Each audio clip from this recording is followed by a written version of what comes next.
Welcome back, everyone, to Thanks for Your Concern. You're here with Ella. And I'm Berenice. What's up? What is up? How you living? I'm good. I'm a little under the weather today, but like for good reasons. So I went on a date last night at 1 a.m. Oh my gosh, we love it. My girl bus too close to the sun last week when Natalie came out, and I'm telling you, she's just like a flirt. You know what I mean? So I made some boyfriends. I ghosted them because I was working on Lost Lands outfits like all week. Like your girl busted out like one after the other, but there was like no time to be a human being in between. You know what I mean? I was like, I'll talk to you next week, baby. Like if you like me, you'll like me next week. So last night, some of my plans fell through, and at like 11, I like texted back. Hey! So it looks like I'm free tonight. So yeah, I went to a fun little like barcade date at 1 a.m. What's barcade? Barcade it's a bar, but it's a bar. It's an okay. arcade. You know? Oh, okay, yeah. Cute. Yeah. Yeah. And at first he said like a cafe that's open till late, and I was like, "Do you drink?" And then he was like, "No," and I was like, "Put that together."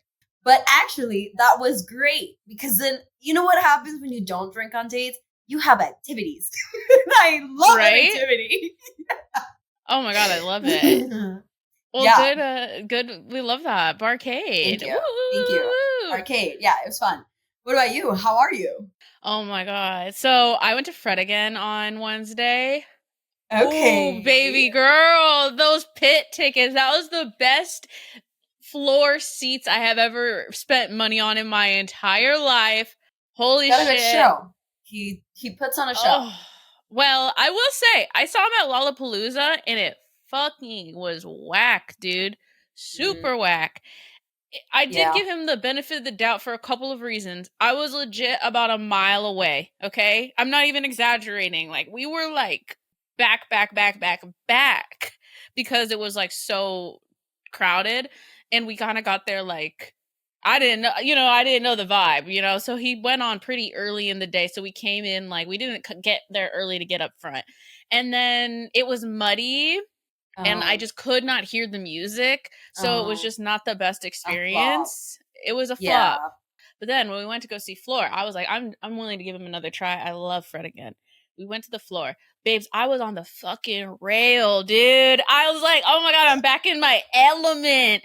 Yeah. And oh my gosh, I actually brought my earplugs, my Vibes high fidelity earplugs. I highly recommend it. I couldn't hear the crowd. It was the best thing. You can only hear the music. So I was literally, I had a transcendental, meditative, spiritual experience, because I'm going to be real. I've been very stressed out. Like the stress levels are like 100, like Always Sunny. Like your stress levels are high. Like what does that mean? It just means they're high. So getting out of my head for like an hour and a half, almost 2 hours. Oh, very healing. Ideal. It was ideal. And I will say, oh my god, a concert on a Wednesday is hard, okay? Because I had like a fucking 8 a.m. meeting the day before and then a fucking 9 a.m. meeting the next day. And I actually saw a lot of my coworkers like at Fred again, and the next day we were all just fucking in shambles at this like 8 a.m. meeting. And I was like, oh god, this I don't miss, the staying out late. This is way past my bedtime. It's so worth it. Well, I'm glad you had a good one. Fred again is, I think also because sometimes at festivals, people like get things to work with. You know what I mean? That's not like their show. So it's set up differently when you go to like a specific concert or somebody's show. You get the whole 9 yards, So it's their vision. It's all their time. It's their budget, Exactly. Yeah, I agree. So happy I got to go again. Good group of people. It was fun. But we have such a fun episode on our hands today. We do. A juicy juice. Yeah. If you haven't listened to last week's episode, it's really funny, but this week's episode is related to something Berenice said that I literally thought was so fucking funny, which is like that she just started dating with her brain.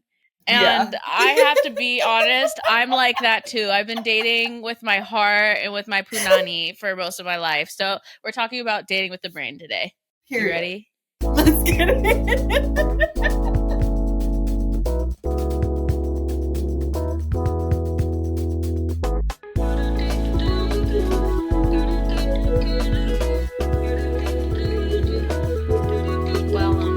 Thanks for your concern. So maybe in the past, I have been a girl who follows her heart. Okay. But this year, we're dating with our brain and our big girl ears. An active listener. Okay. I love this. When you said like with your big girl ears, I literally combusted because it's like it needs to be said. Yeah. I'm a Pisces moon, an optimist, a dreamer, some would say. And sometimes I go into the delulu field when it comes to dating. Okay. And I think it's great to follow your heart, but what I have experienced that my heart is, it's just emotion driven. And although emotions are great, emotions are sometimes like they come up based on like triggers, trauma, and like life experiences, right? So maybe always going with your core emotional being might not be key here. So, I thought this year maybe we tried something else. And dating with your heart and dating with like you have the vision of someone else is always so hard. But a term that we coined like season 1 of Thanks for Your Concern is getting lost in the dick sauce.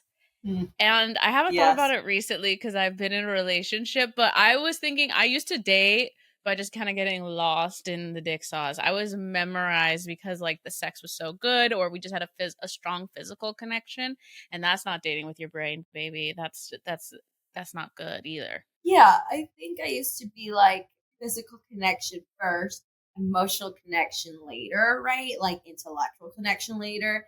And as I've gotten older, I don't know if like we got to drop the libido or like, I just like, I'm done with these people.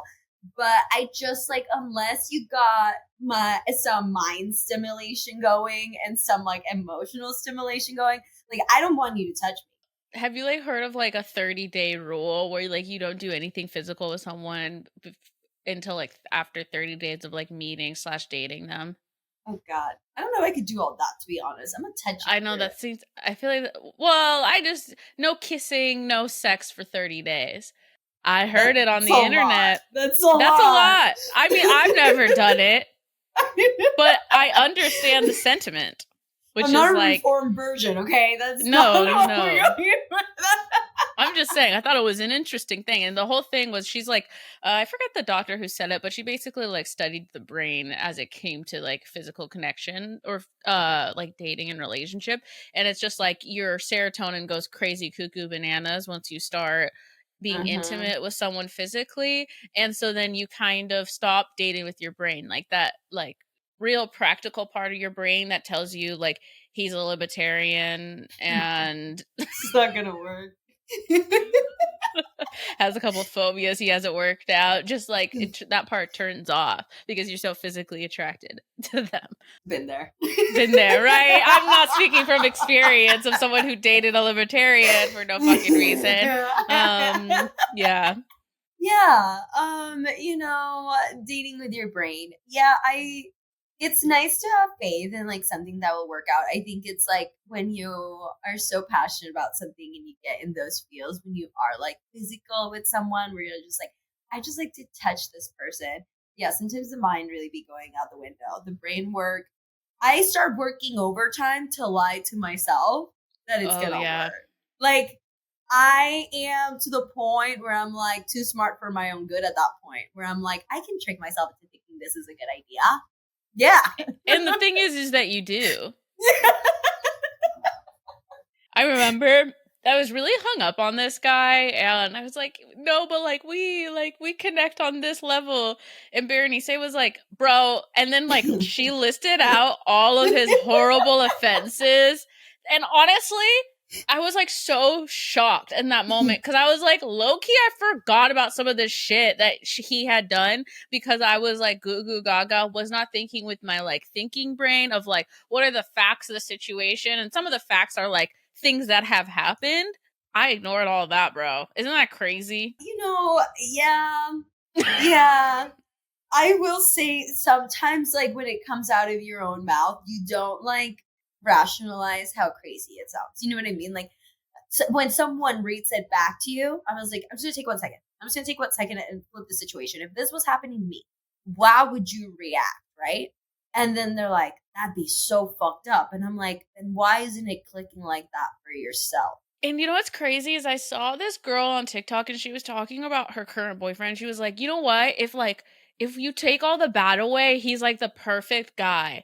And I thought that was so crazy because we've all been there, right? Where you're like, if you ignore all of the bad stuff, he's perfect. And it's like, well, clearly, like that's actually like the definition of like what a perfect person would be is if we just took away the bad stuff, but that bad stuff is that person. And I think sometimes when you're thinking from your heart, I think we give people the benefit of the doubt that might not have earned the benefit of the doubt, or we just are Yeah. kind of ignoring the bad. And when you start dating with your brain, you like have to be forced to not forget the bad. Like, no, this is the complete person. Let's think about this rationally with our brain. In the beginning, you get a lot of red flags. So dating with your brain just means like staying curious, right? So if you see a red flag, not be like, oh, it's just like something that they're working on. Like, no, like get curious, like as intellectuals. We're like, oh, you said that that was really interesting that you may have like a drinking problem, like when did that start? Like, how have you thought about that? Is it like work that you're doing on that? Because if you don't actually like follow through on those things, there are things later that you're like, oh, you knew from the beginning that you had a drinking problem, but like you just decided Yeah. to just like kind of, you know, but like, oh, we can deal with that later. Like, it's not that serious. No, like, I think when those things come up and your mind goes, that's the greatest place to start dating with your brain and say, hey, let me find out more about the situation to see if that's something I'm comfortable with navigating. And honestly, I think that also comes with like expectations and not even just red flags, but it's more like I get really befuddled, very confused when I see my friends who want to get married and have children date men who tell me, a acquaintance, that they don't believe in marriage and they don't want kids. Yeah. I was like, let's put on our thinking cap here. How does this play out in the long run? Like, either you want to either you have to stop wanting to be married and having kids for a man, which is crazy because there's billions of people on the earth and you don't have to do that.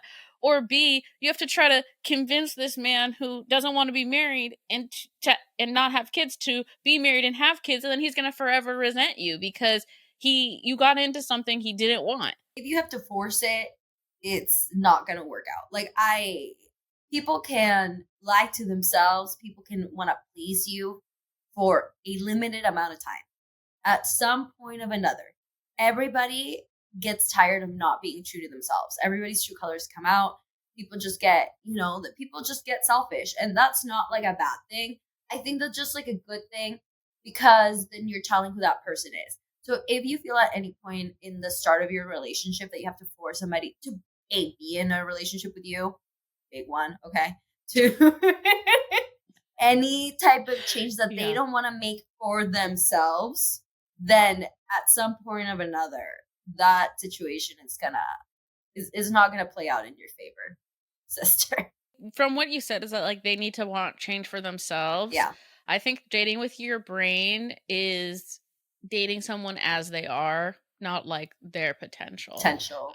I think a lot of people, I mean, especially young people, I think like once, like, I guess it's a lot harder to convince me that a 35-year-old man is going to be like changed, I guess. But like when you're 21 and you're young, you're like, yeah, he can still change. Like he's still growing his frontal lobe, And so you date the potential.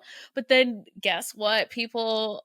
I don't think it's not that they ever like. I think people do reach their own potential. Like there's a good like there's a possibility that person does grow and change. But honestly, maybe you being in a relationship with them is making them less likely to do those things, you know, because they're like, oh, well, I guess I don't actually have to change because someone loves me for the way that I am, even though you're begging them to like do the things they say they're gonna do.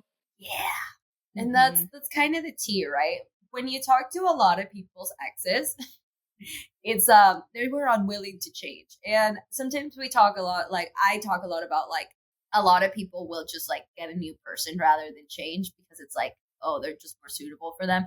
One, I feel like yes, that is compatibility, but ultimately, unless they're being forced to change for like a higher calling, they won't, right? And mostly if you're staying in a bad situation and you're allowing certain treatment or certain behavior, then they know that that's something that they can get away with and that you're gonna put up with. My newest advice is dating with your brain is also just like be a bitch. Be a bitch. You know what I mean?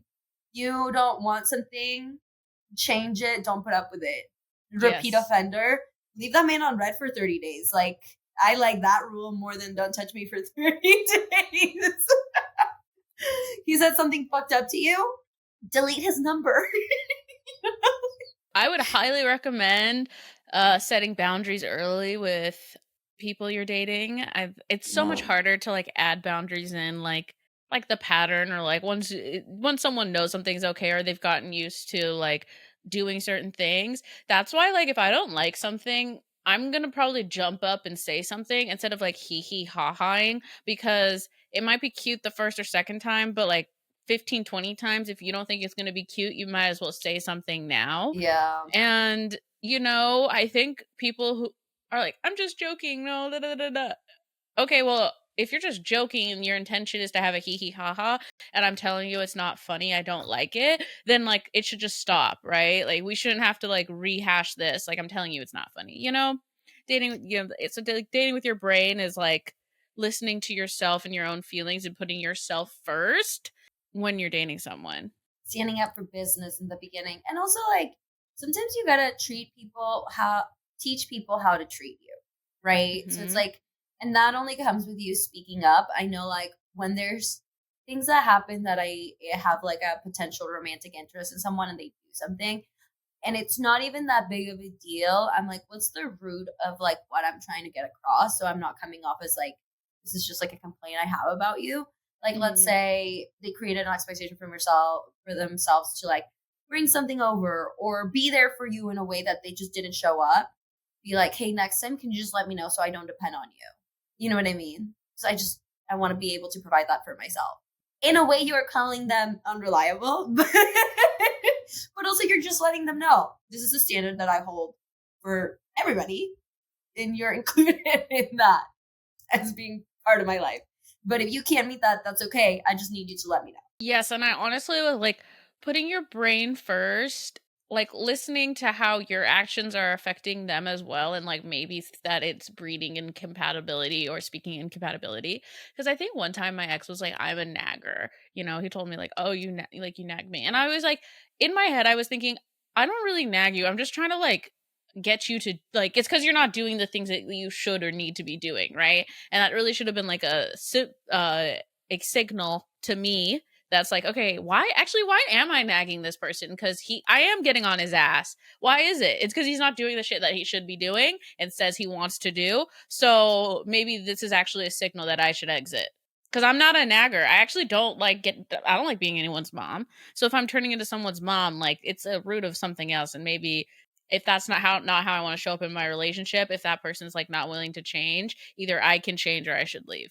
I think that's a big one. I think dating with your brain is also knowing when to say goodbye, when to let go. Mm. Or say, okay, one of my favorite quotes really is let go or be dragged. And that is just like a perfect example of what will happen to you when you hold on to something that is not meant for you. Okay? I know it to be true. And I can see it on other people when they're going through things in relationships where I'm like, maybe right now you just need some room and some perspective and some space. If not, the situation is just going to start dragging you down. And everything in life is energy, right? So it's like, how do you Mhm. want to allocate your energy? Do you want your energy to be dragged out by another human being in a situation? Or do you want to say, like, this isn't working? it seems to not, everything that I'm doing is not. So I need to take a step back and come at it with a different approach and reflect, right? So one of the biggest things of brain work is pondering by yourself, taking that time to really think it through and telling your emotions, okay, I feel a lot of feelings right now. Let me just table that and like clearly, radically, rationally think if this aligns with my values, my higher calling, my purpose. I see so many people get so caught up in friendship or relationship drama where I'm like, what's your dream in life? Oh, Mm. you know what I mean? Okay. That's the dream. How is this like helping or taking energy away from that dream? And sometimes if you don't have a dream, then maybe we should get one. you know? Yeah, that's I think that's really powerful. Is that like is I mean, I've said this to my friends where I'm like, is this like how you want to like your love story to go? You know what I'm saying? Like this is how you want to like you want this to be a part of your life story of like you kind of getting dragged down by this person for like 15 years and then finally getting fed up. Like are you going to always be find this behavior acceptable because I think you're going to get tired of it real fucking quick. And I think something about like letting go and dating with your brain is kind of being a detective and a lawyer in a way and looking at the evidence and seeing what's really going on here because I think sometimes like when you hear someone gets like cheated on and then the cheater is always like, I'm sorry, I love you so much, like I don't know why I did this, and will like beg and plead and cry, and they'll like literally be like shitting and throwing up. Like we know what fucking do you remember the Harry Jowsey that in this latest Perfect Match season? Yes. He's Yes. He like was sick. throwing up. He was L. sick because he kissed another. Oh, because he kissed another girl. It's like your actions are not lining up to what you're saying because this is not what I think love looks like. Is this what love looks like to you? Cheating? Okay, let's date with our brain. Love is not cheating. So let's leave. Love is not cheating for sure. There's a lot of layers to cheating. However, if that doesn't resonate with you, if that's not maybe something you want in your life, you really need to use your brain power in that one and tell your emotions to shut up, because sometimes your emotions really are your attachment to a human being, and based on your attachment style, based on how you relate to other people, which is kind of how you were treated as a child, you will have certain connections with people reflect a lot of things that may like really trigger like emotional wounds, unless like you grew up in a very like specific type of household and you're like very securely attached. But everybody has their trauma and it manifests in different ways. I think part of dating with your brain is also developing emotional intelligence. And that just means that when a situation arises and there's a feeling, navigating it, right? So some like relationships are going to trigger us, like regardless. Doesn't matter like who you are. There's going to be things that come up that you're like, oh God, this is a situation. And think like trying to kind of pinpoint the feeling, name the feeling. You know what I mean?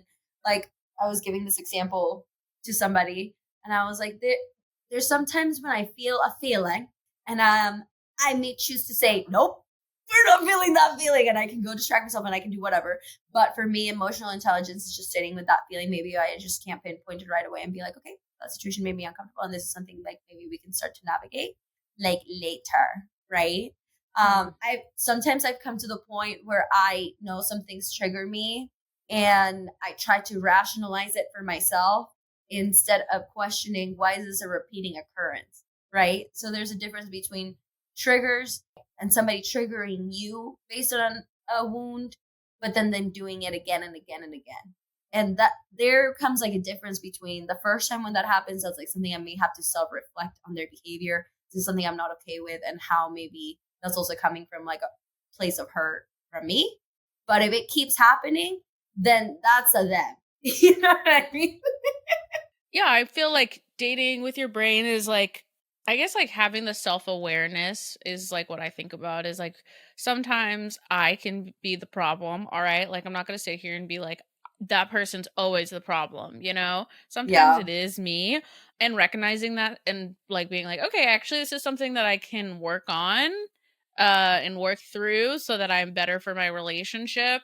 And yeah, like I think sometimes like when someone triggers you, there's like two different types, right? There's things that like they're doing that make you uncomfortable, and like sometimes you can really I feel like I've really worked on my like tolerance for discomfort for some things, you know what I'm saying? Like I think there are some things that I'm hypersensitive to because of my upbringing. That I actually like don't have to be, you know, that I've like worked on. But then there's this other category of like, okay, they're doing something, I told them I don't like it, and now they show me that they don't care, you know? So I think Yeah. that's like something that I've related to, is that like sometimes you have to like do some reflection to make sure that like this isn't something, well, yeah, this isn't something that you can like work on yourself. When you're talking about like, oh, it's like this is like a pattern of behavior for them that are triggering me. When I see myself getting like toxic, I feel like it's a sign that like maybe this isn't the right relationship for me, because like I'm not the type of person who would like go through someone's phone, right? Like it's just I don't give a like why would I do that, you know? But if I'm in a relationship where I feel like the need to go through someone's phone, like that's should be a signal to me that like, oh my god, something is fucking off here. Yeah, I agree. And then a lot of it is like, where is this response coming from? And that's just, I guess, self awareness, but then also, yeah, seeing if it's like their behavior. Oh, have I communicated? You know, Yeah, communication. it's tough. I think as I've gotten older, I have definitely gone brain over heart over, yeah, over, thinking with other parts of my body. Um, and I don't necessarily feel like, for me now, intimacy is different than just like a physical connection with somebody. Like, I think like intimacy is so much more than that. And it's like opening up to somebody based on already having figured out that I'm like somewhat compatible with them. Like, it's a choice. Intimacy is a bigger choice than I used to think about it when I was younger. I think I used to just allow myself to have a sense of like intimacy and vulnerability with people that maybe honestly just hadn't earned it. I And agree. yeah, and really thinking about, has this person earned this part of me? And I'm not talking about like a physical relationship. I'm talking about like real deep intimacy, which is vulnerability, emotional vulnerability, like letting you into my life, like letting you meet the people I care about. And that just comes now with like an assessment of, do they align like with my goals and values? Or is this just like a friendship? Because then that's a little different. Yeah, I agree. I think like the times I've been the most hurt is when someone dogged me and I felt like they really knew me because I was like vulnerable with them. Those that like I like just remember having this conversation with someone and I was like, how could you do this to me knowing me? Like knowing that like you know what I'm saying? Like you Yeah, know that I have an issue with trust. You know that like you know a lot about me. We've been dating for like X amount of time. Why would you do this? And then it was kind of like I kind of had to have a reflection, like, I don't know, I think he said something like, "Well, I didn't ask you to tell me those things about you." You know, something like that. of course. And I and yeah, and I just remember being like, you know, he is an asshole. I need to move on. But I think there's like something I need to like reflect on. Like, actually, you're right. Like, I did just kind of open up to this guy because it felt because I like being a vulnerable, open person. But then I was like, actually, yeah, this guy is a piece of shit, and I probably should not have like shared so much about myself to him. You know? Yeah. I was like, he kind of gagged me with that. Like, he kind of did. He got me. Like, you have me thinking, I actually shouldn't have told you that shit. And I would not be as hurt right now. And the reason why I'm so hurt is because it's like, if someone like dogs you or mistreats you and they don't really fucking know you, like, and they don't know like your everything about you, then it doesn't feel that bad. So that's why I feel like when you get cheated on in a long-term relationship, it hurts more than anything because you have this like long intimacy with someone of being vulnerable with them over like the course of years, and that's why it's like the worst betrayal. Yeah. And so like yeah, I too have like just been a little bit less vulnerable in new relationships just because I think it ends up hurting me more than I feel like waiting it out to see whether that person like deserves to know me so intimately. Yeah, and I think that comes differently to different people. So maybe holding certain things like, what does real intimacy look like for me? Because not everybody's the same, you know. Like I'll come on this podcast and tell the world about whatever they want to hear about. So it's like not much a secret in this family, okay? But there are certain things that I was like, okay, this is something that is more personal, and I will hold this for somebody who proves themselves worthy to get there with me, you know? You don't owe everybody like every level of intimacy that they are asking you to, but it is sometimes, I guess, important to even with dating with your brain, to see when you're the one that's emotionally unavailable. Because I think I came to the point where I didn't want to do that with anybody, right? Like anybody I was dating, and I'm like, oh, then this is a pattern of me not actually wanting a relationship and not actually be willing to be vulnerable with people rather than like them. Sometimes you realize you're the problem. You know what I mean? Dating with your brain. Sometimes I'm like, oh, it's me. Got it. I think that's a big, like, honestly, I think it's really like a freeing moment when you realize that you might be the problem, because then you can like go to fix it. You know what I'm saying? Like when you realize, oh damn, so there's been like, I've had a pattern of behavior in all of my relationships, and like, let me fix that so that my next relationship can maybe be more successful. It's not positive, but or at least it has a better chance of being successful. So like, I don't think anyone wants to admit that they might be like, I don't want to say the problem, but there might be things that you can fix within yourself. And like dating with your brain is like doing that as much as you can before you get into a relationship. I know we talk about that every relationship is different and you'll get like triggered in different ways. But like if there's a pattern of behavior of why all of your relationships are falling apart, it's probably going to be the failure of your next relationship too, you know? So you might as well try to work that out. I know. But we live and we learn. Hell yeah. Sometimes you gotta fuck around and find out a few times for you to get the conclusion of something. And I'm a big believer in like seeing things through. So, you know, whether you have to see it once, whether you have to see it twice. Just reply. 3, 4, 5 times. All right, baby. Life is long Judgment and free short. zone. Yeah. Okay, well, that's all I got. Me too, baby. Dating with your brain. Closed hearts, open big ears. What are we saying? Big girl ears open. Big girl thinking ears cap on. Connecting the dots actively.